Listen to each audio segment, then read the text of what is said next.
नमस्कार दोस्तों। आपने आजकल एक नया स्यापा शुरू देखा होगा राहुल गंदगी की तरफ से। आज उस गंदगी का हम एक आंसर देते हैं आपको एक किस्सा सुनाकर।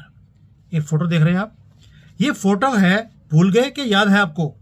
ये फोटो है पंकज पचौरी की। ये पंकज पचौरी है कौन? जाना पहचाना चेहरा दिखता होगा। अब मैं याद भी दिला देता हूँ। ये एनडीटीवी, वही नेहरू डायनेस्टी टीवी में ये लिब्राडुओं का जो एक होता था कोठा, जीबी रोड जैसा, उसको नाम दिया था इन्होंने। कोठे का नाम था एनडीटीवी। उसके अंदर ये आदमी तबला बजाता हुआ आपको दिखाई देता था उस कोठे के अंदर, जिस कोठे में हमारा चंद्रचूड़ और सारे वहां पर सूंघने कुछ आते थे।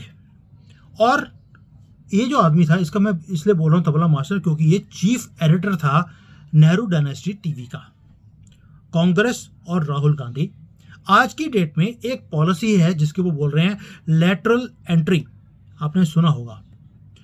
ये आज इसके ऊपर बड़ा रोना और धोना इनका चल रहा है। ये पंकज पचौरी, ये उस वक्त जब एनडीटीवी का एडिटर था, इसे सेंट्रल सेक्रेटरी का रैंक दिया गया थ्रू लैटरल एंट्री, और इसे ओएसडी बना दिया गया, कम्युनिकेशन एंड मीडिया का। किसके लिए? OSD, officer on special duty, प्रधानमंत्री मनमोहन सिंह का ओएसडी था ये। अब ओएसडी बनाने के लिए जो वो भी कौन सा, कम्युनिकेशन एंड मीडिया का, उसके लिए कुछ क्राइटेरिया होते हैं। जबकि पंकज पचौरी के पास ना तो इंडियन इंफॉर्मेशन सर्विसेज जो होती है आईआईएस ऑफिसर बनने की कोई क्वालिफिकेशन थी, ना इसने सिविल सर्विसेज का कोई एग्जाम पास किया था, बैठा भी नहीं था कभी। और पंकज पचौरी को लेटरल एंट्री दी गई। और ये क्यों दी गई थी? क्योंकि वो इनकी फेवर में सारी न्यूज बनाता था, और जितने भी लॉस थे उसके अंदर चेंजेस करे गए इस पोस्ट को भरने के लिए, जिसमें पंकज पचौरी को बैठाया गया। अब मैंने पहले बता दिया, सिविल सर्विसेज का एग्जाम देना जरूरी होता है, यानी कि उसने कोई ना कोई एग्जाम दिया हो, मास मीडिया कम्युनिकेशन में या इंफॉर्मेशन में कोई काम किया हो, 10 साल की सर्विस चाहिए, किसी चीफ मिनिस्टर के साथ काम किया हो, तो आप प्रधानमंत्री का ओएसडी बन सकते हैं। इस दल्ले के पास, ये तबला मास्टर कोठे के अंदर बैठने वाला, इसके पास कुछ भी नहीं था। लेकिन इस आदमी के लिए सारे रूल्स को रिमूव कर दिया गया और उसे ओएसडी प्रधानमंत्री मनमोहन सिंह का बनाया गया, सिर्फ इसलिए क्योंकि ये तबला बड़ा अच्छा बजाता था एनडीटीवी के कोठे के ऊपर। और ये कस्टमर भी लेके आता था सोनिया गंदगी के लिए, क्योंकि आपको मालूम है उसे तो कस्टमर हर रोज चाहिए, और राहुल गंदगी के लिए तो आपको बताने की जरूरत नहीं है।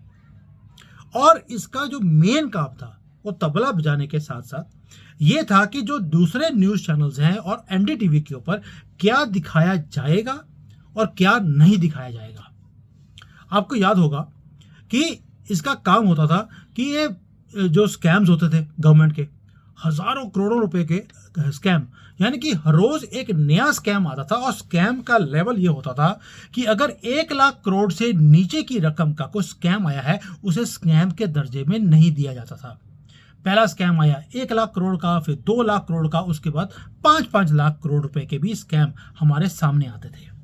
तो लोगों ने क्वेश्चन पूछने शुरू कर दिए, जो प्रधानमंत्री का ट्विटर हैंडल होता है उसके ऊपर जाकर, कि तेरे जैसा घटिया आदमी मनमोहन सिंह हमने जिंदगी में देखा नहीं है। लोगों ने लिखना शुरू कर दिया, तुम हर रोज ये सोनिया गांधी ये हर रोज घोटाले कर रही है और तुम चुप बैठे हो, तुम कब बोलोगे?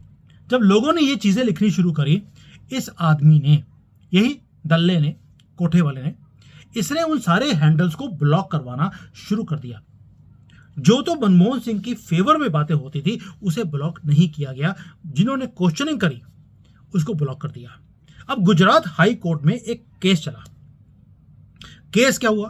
केस ये चला कि भाई ये आप ब्लॉक कैसे कर सकते हैं, हमारा भी फ्रीडम ऑफ राइट है। वहां पर एक और दल्ला आया, वही जो सोनिया गांधी के पास आज भी कस्टमर्स लेकर जाता है। उसका नाम था अभिषेक मनु सिंघवी। नाम तो आपने सुना होगा इस दल्ले का, और पैसे भी बड़े कमाए हैं। क्यों?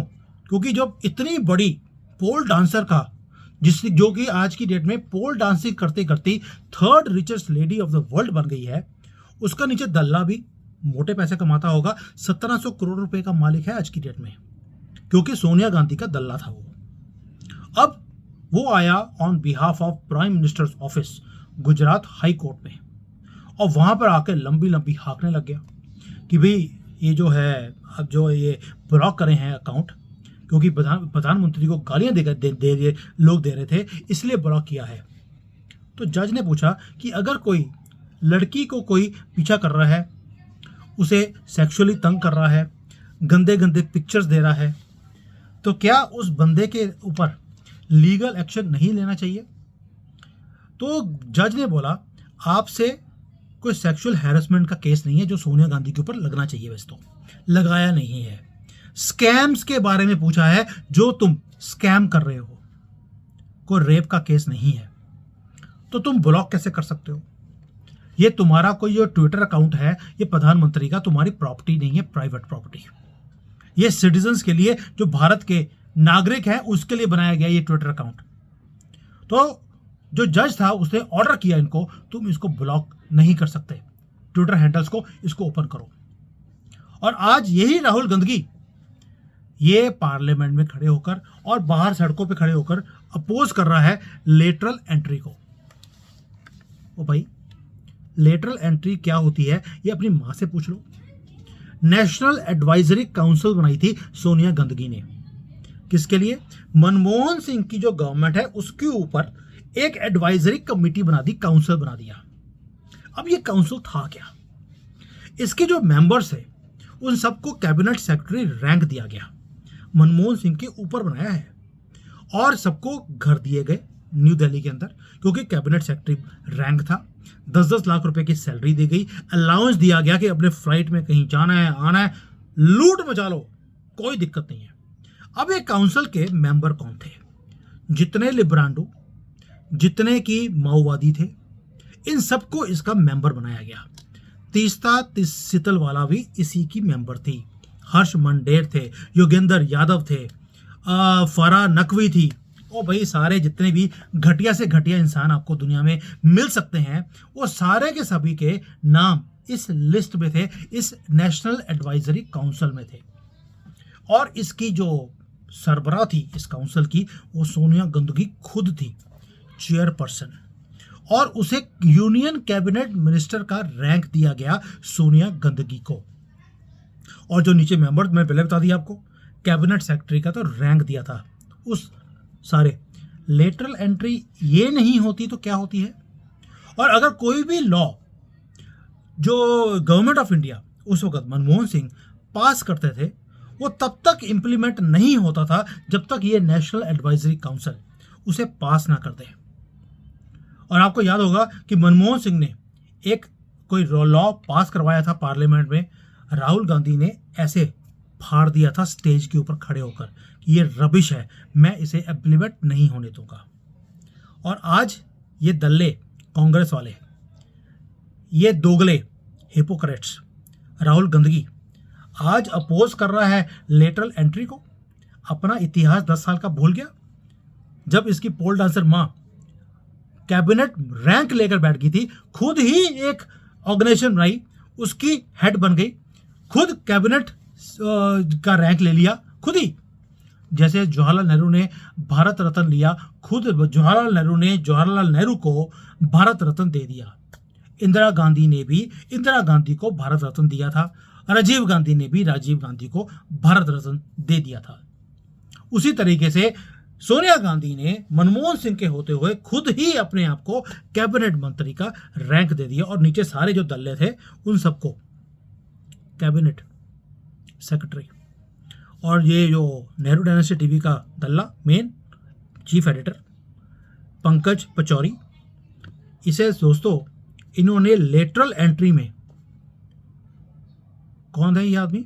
कोठे का हेड, जहां पर ये सारे लड़कों को खुद ही नचवाते भी थे। और आपको मालूम है इन्होंने क्या धांधली करी है उस टाइम पर, किसी को आगे आने नहीं दिया। जी टीवी आगे आ रहा था, उसे रुकवा दिया था। और ये इसकी जो लेटरल एंट्री करवाकर इसे ओएसडी बना दिया गया प्रधानमंत्री मनमोहन सिंह का। तब लेटरल एंट्री कहाँ गई थी? आज तुम सड़कों पे आके बोल रहे हो। दोस्तों, क्या आपको याद नहीं रहती है सारी चीज़ें? जो इन चीज़ों इन ये सारी बातें जो कांग्रेस खुद करती रही अपने टाइम पर, और आज वो जब बोल रहे हैं कि मोदी जी जो कर रहे हैं लेटरल एंट्री वाला बड़ा गलत कर रहे हैं, क्या आपको भूल जाती चीज़ें इतनी जल्दी? ये एनडीटीवी का वो काला टाइम, नेहरू डायनेस्टी टीवी का, पंकज पचौरी का, ये राजदीप सरदेसाई और ये सारे दल्ले इस हाथ में थे। बेशक वो मीडिया वाले लोग थे, बेशक वो माओवादी थे, वो इस्लामिस्ट थे, इन सबको इन्होंने सर पर बिठा के रखा था। हमारे सर के ऊपर कैबिनेट रैंक दिया हुआ था, घर दिए हुए थे, गवर्नमेंट ऑफ इंडिया पे कर रही थी हिंदुओं के गले काटने के लिए। और आज आप मोदी जी को कटघरे में खड़ा कर रहे हैं। शर्म इनको तो आती नहीं है, आपको आती है? कभी सोच कर मुझे कमेंट्स में बता देना। थैंक यू, जय हिंद एंड वंदे मातरम।